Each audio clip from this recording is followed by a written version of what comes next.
Externalizing behavior, mood disorders, obsessive-compulsive disorder, Tourette syndrome, increased amounts of sadness, ambrophobia, nervousness, anxiety, listening difficulties, bipolar disorder, eating disorders, hypomania, Asperger's, verbophobia, irritability, oppositional defiant disorder, rapid heart rate, autism, lack of motivation, depression, inability to focus, selective mutism, octophobia, repeated flashbacks, drug abuse, excessive fear and worrying, restlessness, sadness. All of these terms may sound random. However, all can be linked to emotional and behavioral disorders. Emotional and behavioral disorders, or for short, EBD, can affect any and every individual at any point in their lifetime. So what exactly is an emotional and behavioral disorder? According to the IDEA Act, emotional and behavioral disorders are categorized as emotional disturbances. The IDEA Act defines EBD as a condition exhibiting one or more of the following characteristics over a long period of time and to a marked degree, which adversely affects the child's educational performance.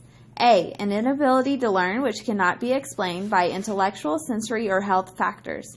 B. An inability to build or maintain satisfactory relationships with peers and teachers. C.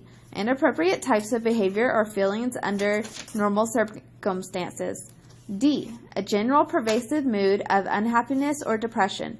Or E. A tendency to develop physical symptoms of fears associated with personal and school problems. The term includes schizophrenia. The term does not apply to children who are socially maladjusted unless determined that they have an emotional disturbance under the first part of this definition. When speaking about emotional and behavioral disorders, they can be classified as two types: externalizing and internalizing.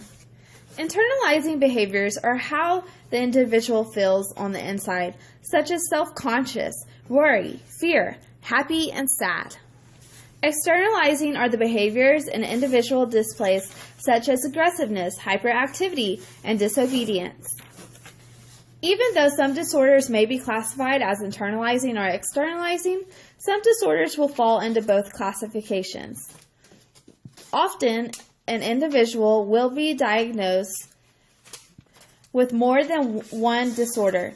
While emotional disorders tend to fall more into the internalizing side, behavioral disorders tend to lean more towards the externalizing side. Some common emotional and behavioral disorders include anxiety, bipolar disorder, depression, oppositional defiant disorder, conduct disorder, obsessive-compulsive disorder, attention deficit disorder, attention deficit hyperactivity disorder.